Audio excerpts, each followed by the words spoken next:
There's no problem too big or small, no issue too hot or cold, and no subject these gentlemen won't talk about. Let's head into the lab to see what they're working to figure out today. Well, let's get into it and get down to it. Welcome to Figure It Out. This is George Grombacher. Joining me as always is Centauri Minor. Hello, folks. Helping us move from awareness to action today is Kurtis Williams, mixologist at the Gladly and one of the founders of Artisan Ice. Welcome. Thanks for having me. Yeah. Centauri, This should be good. what is a mixologist? Oh, okay. I thought you were going to ask, like, what's my favorite drink? Or a mixologist is like a better trained bartender? Question mark? Is that solid? Yeah, I mean, it's getting there. Okay. There's a lot of different terms that get thrown around in the industry for what we do. Mixologist is one, bartender, spirit tour guide. I like that one. It's kind of a good one. Really, yeah, it's just kind of to, coach people and kind of help people expand their horizons when it comes to cocktails and alcohol and what is available, what is out there, and things they might not have experienced before, and just try to, open up people's minds into, new ideas and get them to try new things, pretty much. Nice. The definition says it's someone who mixes and invents cocktail drinks. Oh, wow. That could be solid. it. I mean, at our place, we do all of our bartenders, including myself, we build our menus on our own, just kind of either based on classics or own inspirations or things that speak to our bartenders. They kind of try to put in a glass. The way that a chef might put themselves on a plate, we put ourselves in a glass. Wow. That's Nice. really cool. It also said that all mixologists are bartenders, but not all bartenders are mixologists. That's the whole. That sounds accurate. You could say that. I've been in the world for a long time, and I've been a bartender, and now on the mixology side. And there's definitely different skill sets. Not to say that one is better than the other.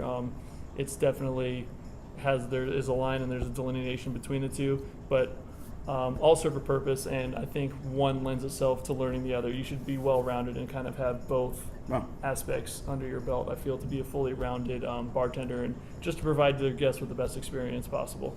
Nice. So, for those listening at home, Kurtis has actually made us 2 drinks. So I just want him to tell us what you came up with and the history behind it.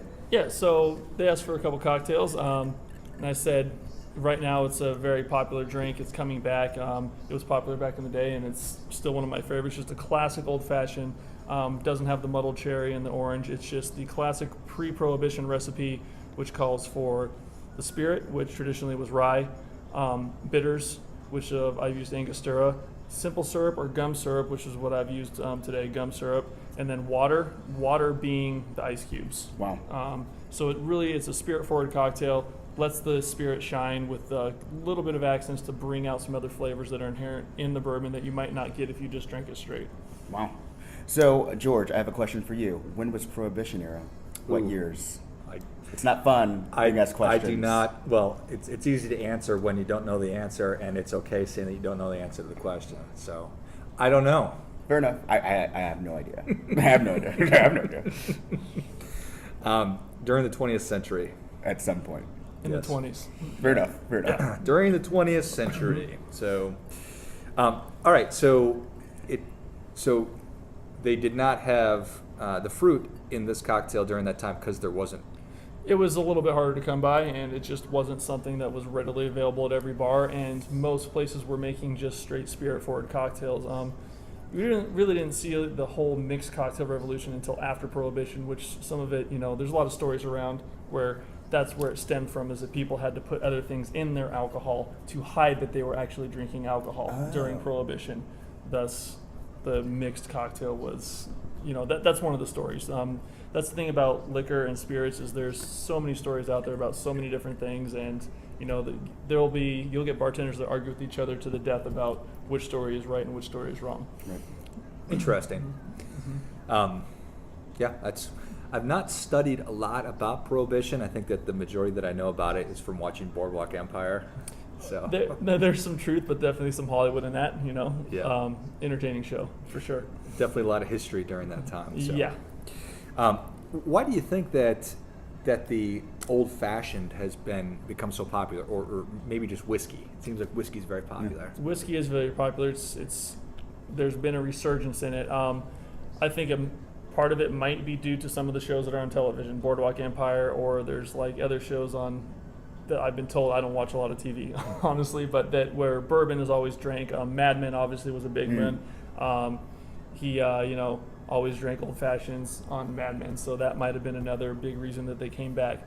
Another thing is I think people are just starting to appreciate good, high quality, high end spirits again. The way that people used to drink high quality wines, now they're moving into bourbons and spirits. Just because there are some beautiful things out there, and there's some people doing some very, very imaginative, cool things, and some great flavor profiles to be discovered. So I think people have just now understood that, I can get just as many cool flavors out of a glass of whiskey as I can out of a glass of wine. Wow. It's an interesting thing. Craft beer has been exploding for, I think, probably enjoying exponential year-over-year growth for. It's still exploding. Right. Yeah, absolutely. And that was a world that I never dove too far into. I'm familiar with the craft beer world, but once again, just inventive people doing very cool new things. I bring it back to the food. Just think about it as like chefs always doing cool inventive things. And I think now the cocktail and the beer world have finally caught up, and now people are putting their true passion into their craft, and it's showing through their end product. I think that's an awesome way to look at it, is to look at it from the perspective of what chefs have been doing for a really long time, and now thinking about it in terms of beer and now mixology as well. I think that's really cool. I hadn't thought about that. What do you think? Do you think that it's also a rejection of something, that people are moving more towards craft beer and craft cocktails? I don't know if it's a true rejection. I think maybe it's just a graduation, or maybe an enlightenment. I think it comes with maybe a little bit of age. We all went to college. I went to college, and it was, vodka sodas, vodka cranberries, gin and tonics, whatever flavored vodka was on the back shelf, because it was cheap and it was easy and it was accessible. I'm not saying there's anything wrong with those products, but maybe just when people start to develop finer tastes for food or spirits, it just kind of is a natural progression into that. And it's just been very timely for me to get into the industry that, people are starting to really appreciate it, and it's widespread. You can find it anywhere you go now. Are you finding that more and more restaurants are really kind of crafting their menus or crafting their experiences around alcohol, or is it still mostly food-based? I think you'll find food-focused and cocktail-focused, but I think to be any high-end restaurant nowadays, if you don't have a cocktail program, I think you're, might not be considered top tier. I think it kind of goes hand in hand. If you have good food, you have good cocktails. At least in the Valley, that's kind of what I've seen. Which really makes sense. Okay, fair enough. It's probably to your point, people's palates maturing a little bit. Right. And the diner and consumer has become a lot more educated, I think, and they're willing to pay a certain premium for a product as long as that product delivers and the service that comes with it is accompanied. It's one thing to pay $15 for a drink and it's not quality, but it's another thing to pay $15 for a drink and it might be revolutionary to you, or something that you've never experienced before, and something that now is your favorite drink or that you're passionate about. I think that's where the difference comes in. Are you seeing, and George touched on this a little bit before, are you seeing that it's just being whiskey focused, or are you seeing more and more people moving into cocktails or spirits in general? Because I've seen a lot of people being into sipping tequilas or rum. So what's driven that? I think it's spirits in general. Obviously, being at the bar that I run, we are whiskey focused, but a lot of my comrades and a lot of my friends in the industry either work at a tequila bar or a rum bar or any type of spirit driven bar. I think it's a general movement towards high quality craft spirits. Not necessarily just whiskey, but whiskey is one of the big ones. But us being in the Southwest, tequila, and now the new thing that's happening is mezcal, which is exploding right now. So spirits like that are, I think, definitely paving the way and kind of going to be the trend. Ooh, I will bite. I don't know what mezcal is. So mezcal, some people like to refer to it as tequila's smoky cousin. So mezcal is going to have that most of the time. I'm speaking in general terms here, but for the most part, it's going to have more of a smoky flavor. It's still made out of agave in a different region of Mexico than tequila comes from, and usually the plants are older than the typical tequila plant. Okay, and just because of the old world processes that they use to make mezcal, that's what's going to lend its smoky flavor to the spirit. Wow.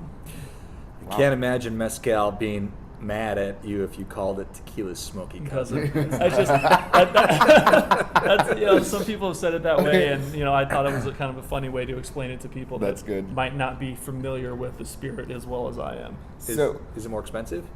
Most of the time, yes, just because the plants are older, the process is harder, and there's a supply shortage of it right now because it takes so long to grow the plants. So Kurtis, I got to ask, you obviously are very well versed and very experienced and knowledgeable in this. Did that just come from experience, or is there any formal training to become a mixologist? Like, what does it look like if someone, like, I think this is cool, I think this is a great career path for me. What is that? How does someone get into it? It's funny. People have asked me that, and it comes down to like a passion and willing to be self-taught, because there is no technical schooling for this. I mean, you can work behind lots of bars, and I was lucky to, I've been in this industry for over 15 years now, and I've had a lot of great mentors, and I feel like our community, we all just teach each other. I think that's very important to our cocktail community, is that we continue to teach and share with each other, and just to build a stronger community, because nobody can do it on their own, and we're stronger together. So it just makes so much sense that we share what we do, and we are passionate about what we do, and we share with each other and support each other in what we're doing by checking out each other's cocktail programs. And really, that's just how my knowledge has flourished. Is I've had people that have helped coach me along the way, but I've also done a lot of reading and research and trips on my own, just because I am passionate about it, to further my knowledge. There are classes and things that you can take, but I think there's no substitute for just really being passionate and want to be self-taught and learn more and more you can every day about it. I try to teach myself something new every day I come to work. Wow.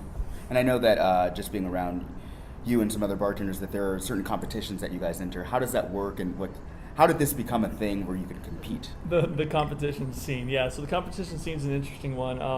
It was just a place for us to show off what we've been doing. I think is the way it started, is to be like, look at all this cool inventive stuff that I'm doing in front of all your peers, because it's usually everybody, we're all friends at the end of the day, even after these competitions, and they're friendly competitions. We all go and try to show off and win the prize, but at the end of the day, it's kind of that community and saying, look what we're doing, what are you guys doing, and let's all share and let's get better from here on out. Nice. I'm glad to hear that it is a for lack of a better term, a tight-knit, strong community. And one of the things that I think is a recurring theme on the show is a desire to create stronger community, because that's where we derive a lot of our happiness from, and no reason not to do that. So. Yeah, absolutely. I mean, it's like I said, it just makes us all stronger. Nobody's trying to take over the world on their own here with their cocktails. It's so much easier if we share and build on each other. And certainly, the more a community like Phoenix, Scottsdale becomes a hub for restaurants, or it's known as a great mixology scene, then probably a rising tide raises all ships kind of a deal. You got it. You hit the nail on the head. Yeah, I couldn't have said it better. That's exactly right. Is there any kind of a group, like a mixology association or a restaurant? I know that there's a restaurant association.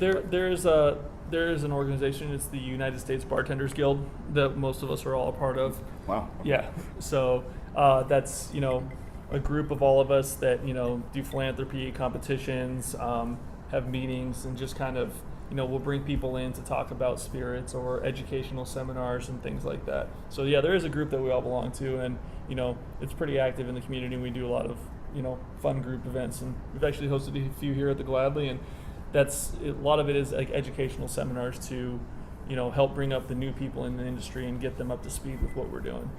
Got it. Mm-hmm. I did a little bit of research on the rise of craft beer, craft cocktails, and there were 4 points that sort of kept repeating themselves, and one was the idea of people really like a local flavor. Yeah. I could see that. I think that's why with us you'll see the rise in tequila and mezcals being so close to the Southwest or being in the Southwest so close to Mexico. Excuse me. There's definitely been a push right now. And then you'll see a lot of bartenders using local ingredients or trying to source from local. I've seen some competitions where it's very locally driven. Try to use local flavors or sustainable flavors and things like that. So being local actually does help. I see it more in the beer world, I think, than the spirits world, just because there are some distilleries here in Arizona, and there are some liquor companies doing their own thing in Arizona that are pretty locally driven and cool. I think that's got a little bit more to go because it is so much in its infancy, and I'd like to see where it is in 10 years, but it's definitely on its way. And I think that's definitely a reason why it's been so popular and so strongly embraced by the consumer is people like to buy local, would like to support local companies. And it's relatable, Right. It's something you can relate to it. So if you're someone who is a listener of ours, or just someone that's kind of nervous about like coming to a place like the Gladly or any other high-end place to have a drink, and you are hesitating on what to order, so how would you ease someone into like getting into this world? Ask the bartender and talk and be honest with them. That's probably one of my favorite things that happen is if somebody comes to the bar and they're like, you know what, don't normally do this, don't normally drink in a place like this, I don't even drink whiskey, what should I do? That's a clean palate, and that's like I think awesome. A lot of bartenders like that because we get you have a fresh palate and it's so creative, and I get to try out some new things on you and have an honest audience. You don't have any preset notions or preconceived ideas about what a good drink is to you, or like what flavors you know or think that you like. I can ask you, get to know you, say, well, what kind of foods do you eat, or do you normally drink wine? Do you normally drink beer? What kind of wines? What kind of beers? And from there, I can start to pick apart flavors that you like, and then try to come up with a cocktail that speaks to you through those flavors that I know that you've experienced in the past, maybe just not through a cocktail. Wow. What is I got to ask as a bartender, what drink that people order a lot of, but you just absolutely hate making? Long Island's. Fair enough. People still. No. Sorry. Long Island. Sorry. Let me clarify that. At my old job, that was probably like 95% of the drinks that I made working at a college bar. Were you at Mill Avenue Q Club? That was it. Yep, that was it. So I've probably made tens of thousands of those in my life. Still love the Q Club, but just tired of the Long Islands. But fair enough. That is funny. Yeah. So every once in a while, one will come across the ticket, and I'm just like, oh, it's taking me back. But, yeah. That's awesome. Old Faithful. Yep. The second thing that kept popping up in my research was innovation. Mm-hmm. Yes. And so just thoughts on innovation. Yeah, I mean, once again, I take it back to the food. It's like you'll see a lot of like molecular gastronomy or kitchen techniques that have now ventured out into the bar, and people are doing some amazingly cool stuff, and if you ever go to places too like New York and Chicago, LA, there's some bars out there that are just doing some like mind-blowing stuff with cocktails that you are just like, I don't even know how you came up with that, And so innovation, I think, is definitely what's pushing it, because people, just like with their food, it's the cocktail revolution. They don't want to see the same thing over and over. They want something new. They want something exciting. They want to spend their money on a new experience. And, theater's a big part of that, is if you can have we do a lot of smoked cocktails here and people love it. We have a little cast iron skillet, smoke some tobacco. It adds some aromatics, a little bit of flavor to the cocktail, and you get a little bit of a show. So that's awesome. A great part of it, as well as our ice ball presentations, where we have, we do pressed ice balls, table slide for your cocktail or your whiskey, and that's another part of the show. So innovation, I think, is definitely a very important part of it. Nice. And I imagine that you work here at the Gladly because you enjoy working with whiskey. Do you find that to be a versatile? It's a very versatile spirit, much more than a lot of people might think, because most people, their experience with whiskey might be Jack Daniels in college, like mine was, like, oh, all whiskey tastes like Jack Daniels, but it's not the way it is. There's some beautiful spirits out there with great expressions. If only, right? Yeah. So, I forgot what the question was. No, we were talking about innovation, and then yeah. Whiskey being a good. Yeah, it's a great medium to use.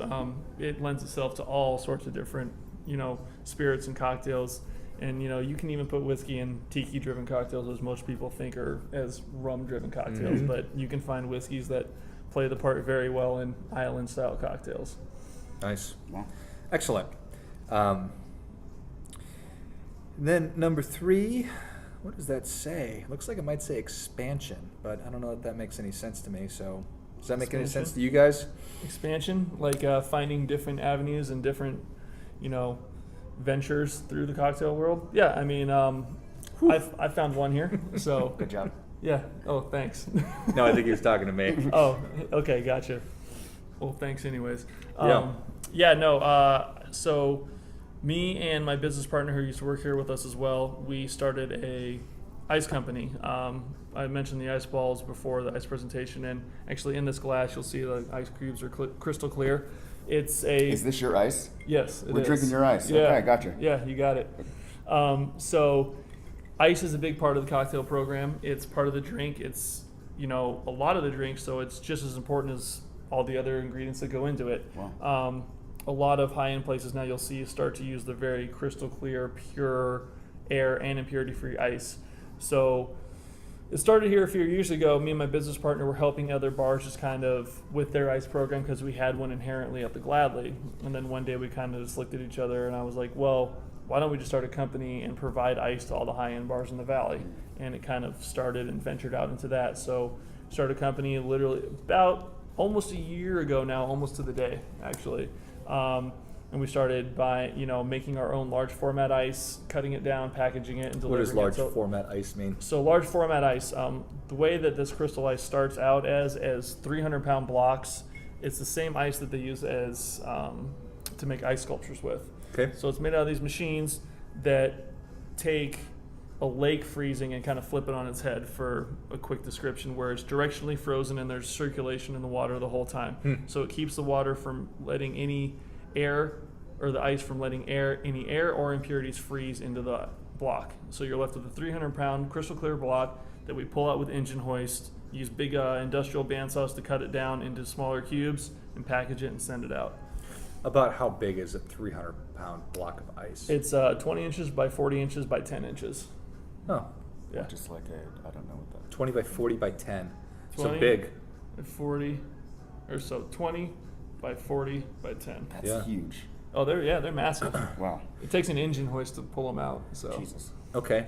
And so you cut it with an industrial saw. So you it's said. the same bandsaws that butchers use to cut like their meats and frozen cows. Obviously not the same one that they use, but the same model. Sure. Yeah. Got it. And how much waste do you experience with that, or is it what's pretty? cool about us is there is no waste. So all the ice that is shed or scrap, we put right back into our machines to help cool our ice down even quicker. So there's no waste Wow. at all. Got it. That's Completely really interesting. sustainable. Yeah, we use, we call it seed ice, where we take all of our scraps and throw it back into our machines to help speed that cooling of the water down. Are a lot of restaurants and bars like bought into this idea? Yeah, it's grown very rapidly. It took off pretty well, and now it's just kind of exploding. It's now become a thing where it's like, if you don't have the clear ice in a nice fancy cocktail, then Right. you What don't are have a doing? nice fancy Yeah, cocktail. Right. Right. Yeah. Get this crap out of here. Yeah, right. I don't want your ice. Ice. All right. So from one of those blocks, do you cut it custom to client? Client says, you know what, we make a lot of this kind of cocktail, and we'd like the balls of ice. Or So that's a good point. I think that's kind of what separated us from a lot of the other companies out there doing it, because we're not the only ones doing it. But we tailor our cuts to our customers, exactly like you say. So we'll take their glassware and find the best fit shape, that the best fit for their glassware, that suits their needs the best, and we'll custom cut to whatever the account wants. So it's a really personal relationship too, because these are all people we've been working with for a long time, and they trust us and trust our product, and so it really helps that relationship. Nice. So just a simple practical question: how do you get it from where you cut it to where it's going. Where it's without going. it melting. Ice chest. Okay. Yeah, simple Just ice simple chest. ice chest. Okay, gotcha. Simple ice chest with ice, like the big, huge, like frozen ice packs in it. And our process is we deep freeze the ice before we send it out, so it's pretty solid. It's not, it would stand on its own for 20 or 30 minutes before it starts to melt anyways. And then once you throw it in a cooler, it's not going anywhere. Interesting. Oh. Well, it's very cool. Very, very industrious of you guys. That's awesome. If you were to start a new restaurant and you say, okay, we want to incorporate a great menu, we want to incorporate great wine, great beer, great cocktails, what do you start with? Start with a theme? Start with the food? What? Start with a location. Okay, first and foremost. Yeah. I mean, find a location. Obviously, you need to have your theme in mind and your kind of, your vision for your bar or your restaurant. You want to, what kind of food, what kind of cocktails you're gonna serve. Obviously, that comes first before you even decide to start doing it. But I think the first actual physical step, find a location. If you don't have the customer base to support what you're doing, it's going to be very tough. And downtown's exploding right now. Obviously, we're lucky to be in the Biltmore. We have a very steady, consistent client base here. Old Town's always good. There's a lot of places, even Chandler's taking off right now. But I think finding the right location to have the right customer base, which is going to be interested enough in your concept to open the doors. Which is why I say the concept can be tweaked if maybe the location isn't ideal, and now you're like, okay, well, we need to take a look at our demographic and maybe tweak our concept a little bit.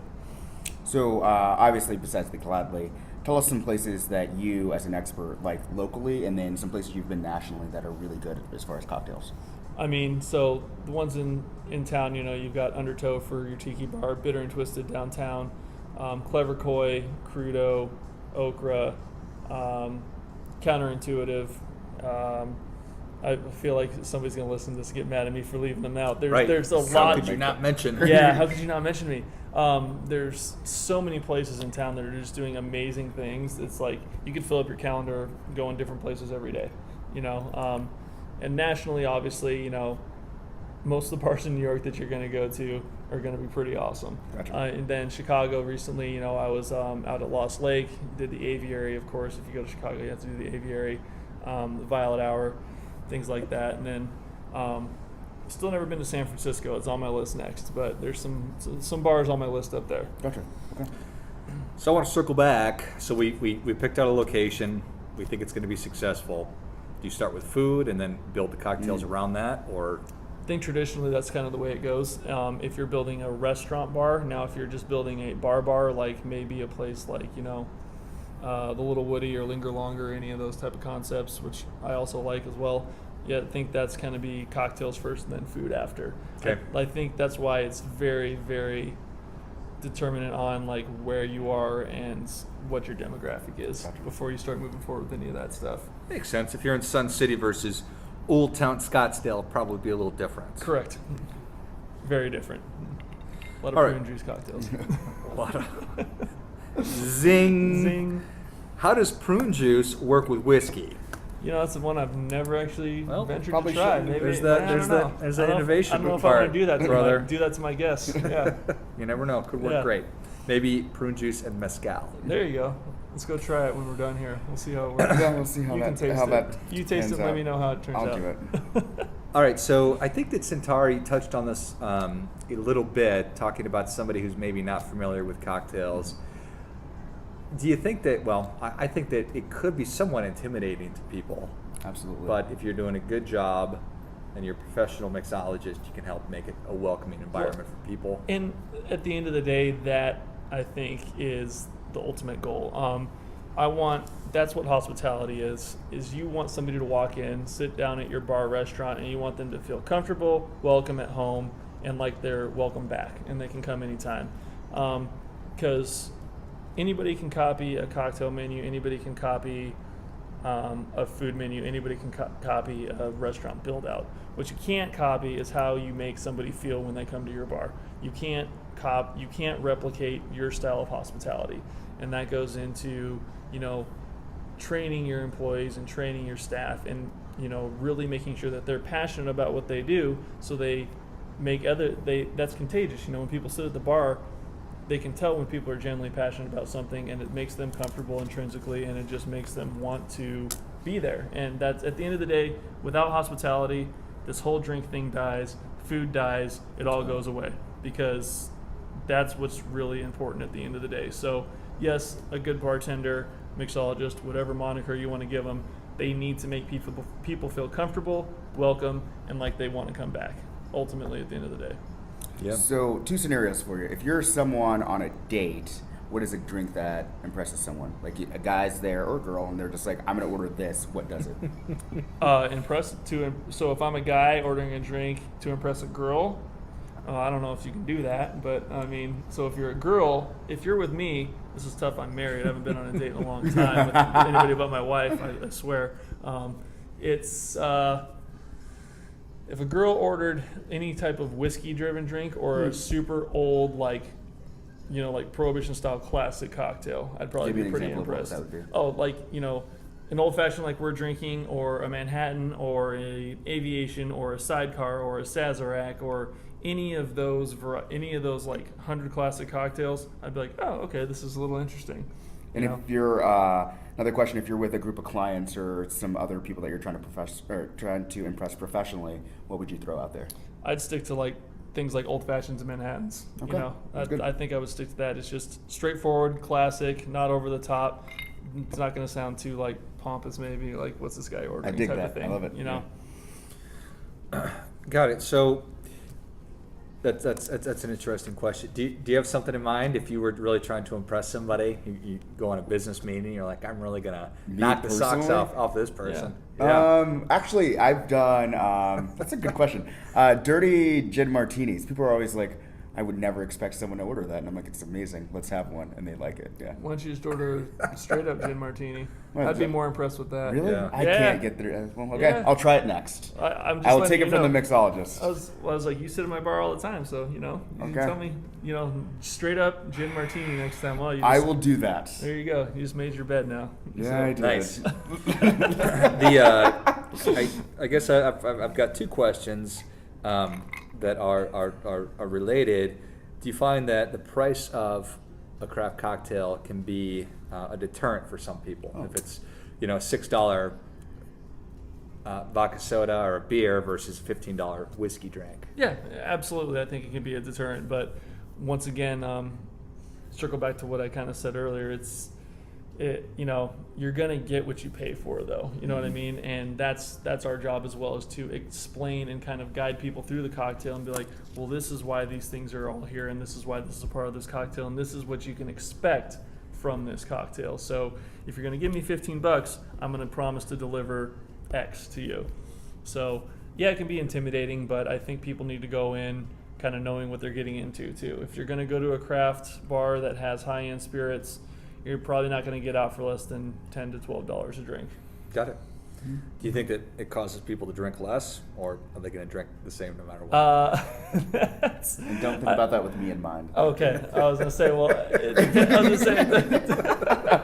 depends on the person. Right, So. depends on the human being. Depends on the human being. Yeah. We all like to imbibe responsibly, but sometimes the drinks get so delicious you just start putting them back, and then they just don't stop. Yeah, Right. It happens. It I don't just think happens. I don't think the price. I don't think that dictates how much people are going to drink. To be honest with you. Fair enough. Things go in cycles, and perhaps this is something that is not going to go in a cycle, and craft beer and craft cocktails will just continue to grow in popularity until Budweiser goes out of business. But do you think that we're going to reach some kind of an inflection point where people say that's enough? Or yeah, I mean, it'll get there. It's when it'll be like, when is enough? Like, how geeky are you going to get with these, and like, how much theater are you going to put with your cocktails, and how are you really guys going to really charge $100 for a drink and really try to get away with that? Yeah, that would be the tipping point, But once again, it's geographically important to realize where you are too. Like, you can go to Chicago and spend $25 to $30 on a cocktail at a craft cocktail bar. I don't think Phoenix can get away with that yet. Right. I think the scene needs to be there first, and then the, cocktails and prices can follow. but it'll reach a point. I don't know when that'll be, but I mean, you know, it's same thing with food. I don't know, has food reached a point, do you think? Have you found that like food has gotten like you can only do so much, and like, if it's a good meal, you'll pay. If it's a good meal, you'll pay for it. And I think we're just kind of, cocktails are just a little bit behind food. It just took a little bit of time for cocktails to catch up with food. So if you see food take a peak and people stop doing inventive stuff, and then know that cocktails are probably close behind that. Yeah. So, but I haven't seen it with food yet, so I don't see it happening with cocktails anytime soon. I certainly agree with that. With the new services like, well, there's dozens, like Blue Apron, DoorDash, and I was unaware that there are companies that will just deliver, I suppose DoorDash probably delivers booze, but there's companies out there that will deliver more of a craft style cocktail to your house. Wow, I did not know that. I think all those things are great, actually. So, like, the reason is so it gets people more involved and wanting to know more and a little bit more, like, you know, passionate about it. So the Blue Apron thing, like, I'll start there. You know, cooking is a very hard thing, and it's very intimidating, just like ordering a cocktail or trying to make your own cocktail. Like, you know, most people are not taught how to cook. Were you taught to cook? No. Were you taught to cook? I was not. You know what I mean? You just kind of figure it out as you go, right? I've just innately always been a wonderful chef. There you go. I'm sure that's true. Yeah. We'll go with that. How's your mac and cheese game? Pretty good. Pretty Strong? damn solid. Yeah, pretty good. Do you measure ingredients or you freeform it? No, it's just like there. Hey, just freeforming it? I can't be that good then. To be clear, I've eaten most of my meals out. Okay. Gotcha. So no, it's just it's good that, you know, it's teaching people to get in the kitchen, and, you know, it's great that, you know, maybe they're cooking with their spouse or their kids, or you know, exposing their children to that, because, you know, outside of my restaurant and bar background, that's the only reason I learned how to cook or have a passion about food and cocktails, is because I was around all these amazing chefs and saw how passionate and all their skills, and I kind of translated it, and once again, kind of that self-learning thing, taught myself how to do it. So Blue Apron and those things, I think they're great because they're going to get people, one, more educated too. The more educated, then they're going to want nicer things. They're going to expect to go somewhere and see something that they can't do at home. Right. You know what I mean? Like, so if I know how to make you know, perfect chicken breast at home, I'm not going to just go order a boring chicken breast at a restaurant. I'm going to want to see something elevated. So I think with the cocktail thing, I think that's great as well. I think that'll set a trend for, you know, okay, well, I can make a vodka soda at home. I want to go get something that I can't do at home. And that's something I've actually heard from my guests, is they're like, you know, I can't do these barrel-aged cocktails, or I can't do these crazy ingredient cocktails, and that's why I come here, you know. And that's something that I think is important, is keep pushing people to say, you know, I want newer things and cooler things and better things and different things. So I think all those services are awesome. I think, you know, some people might disagree with me, and some people might disagree with a lot of stuff I said, but in my opinion, I think it's great for the industry. That's nice. Okay, perfect. How do I know that I'm getting a good cocktail? Yeah. You know, so I come into a cool restaurant, to a cool bar. It's got a cool menu. It's got cool looking drinks. But how do I know? Ask your bartender or server, whoever's taking care of you. Ask them to explain it to you. Ask them if there's an ingredient on the list, or if there's a spirit on the, you know, in the description of the cocktail that you're not familiar with. Say, what is this? What is this flavor profile? I found that if people are knowledgeable and pretty passionate, and you can tell pretty quickly talking to them, then, you know, it circles back to the very first thing I said. It's like, are these people passionate? Do they care about what they do? You know, are they into their drinks? Do they know them back and forth? And that's usually going to be a pretty good barometer. And then your second one, taste it. Trust your palate, you know what I mean? And don't be afraid to say, like, you know what, this cocktail is not for me, because that's something that, as a bartender, if I make a drink for somebody, especially if I'm freestyling, and I say, how is it? And if they say, oh, I really like it, but they really don't, you know, that obviously I'll never know, but it bothers me, because it doesn't help, you know. Like, I'm not going to be offended that you don't like this cocktail I just came up with. You know what I mean? This is a learning process. We're going to figure this out together. So that's the third point, is don't be afraid to speak back to the bartender or server and be like, you know what, isn't what I thought it was going to be, you know, but have constructive criticism. Say what you didn't like about it. Don't just say, I didn't like this drink. Give me something else. Say, I didn't like this drink because, and then we'll figure out how to fix it. I didn't like it because it tastes like rubbing alcohol. Oh, okay. So you want something not as strong. There Gotcha. we go, yeah. Yeah, I speak that It language. makes my tongue burn. Yeah, I Everything speak that- hurts. Yeah, everything hurts. Well, I can't help with that, but drink more booze. Right. It'll go away. Right.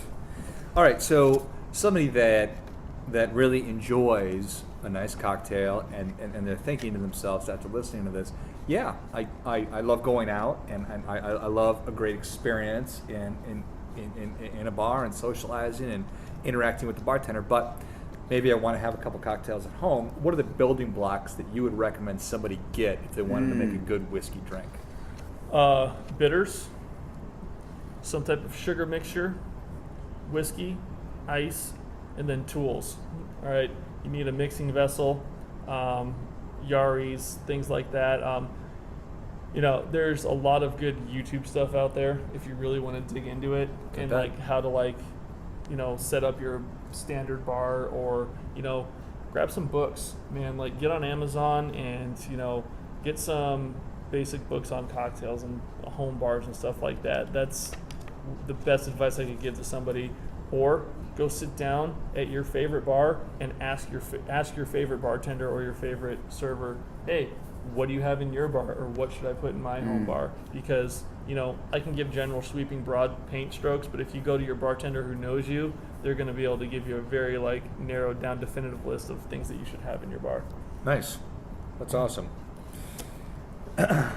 What have we forgotten to talk about, Centauri? Oh man, I think we covered everything. I mean, I could talk about drinking all day, but Or we could just start drinking. or we could just keep drinking. Yeah. I think we got everything down. I guess if you're a person, to take George's question even further, Yeah. how do you find quality bars in your city? So a lot of our folks are not listening, or just not in Phoenix. So if I'm in Chicago, or if I'm in Austin, Texas, or if in San Francisco, how do I know where to source the good places? I mean, Yelp's one of the tools I know a lot of people use. I usually go and try to find, if I'm staying at a hotel, ask concierge, good recommendation, and then go to that place.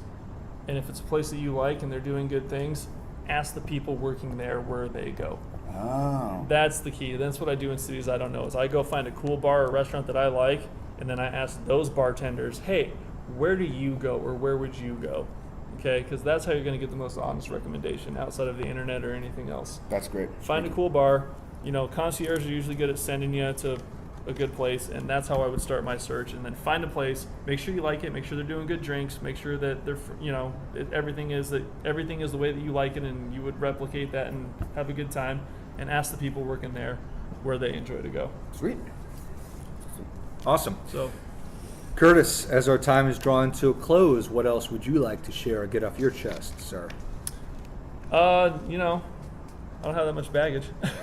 So, no, I just thank you guys for having me and giving me a forum to talk about it, and I hope it was insightful, and hopefully people learned something from it or No, it was great. picked something up. So, That's awesome. And where can people find you or learn more about you? at the Gladly, you can come see me. I'm here Tuesday through Saturday, most of the time behind the bar. If I'm not behind the bar, I'm floating around the restaurant. Come grab me. I'd love to talk cocktails with you, and especially whiskey. I'll talk about that stuff all day. Or if you're in need of ice, artisaniceaz.com. That's where you can find me. Nice. So, Sweet. Awesome. And we will have information about the Gladly and Artisan Ice AZ listed in the notes of the show. So thank you, Kurtis. We definitely enjoyed talking to you. Thanks for having me. Thanks, as always, for listening. Please give us a share on your social media if you enjoy listening to the show or watching for that matter. And as always, keep questioning because the struggle is real.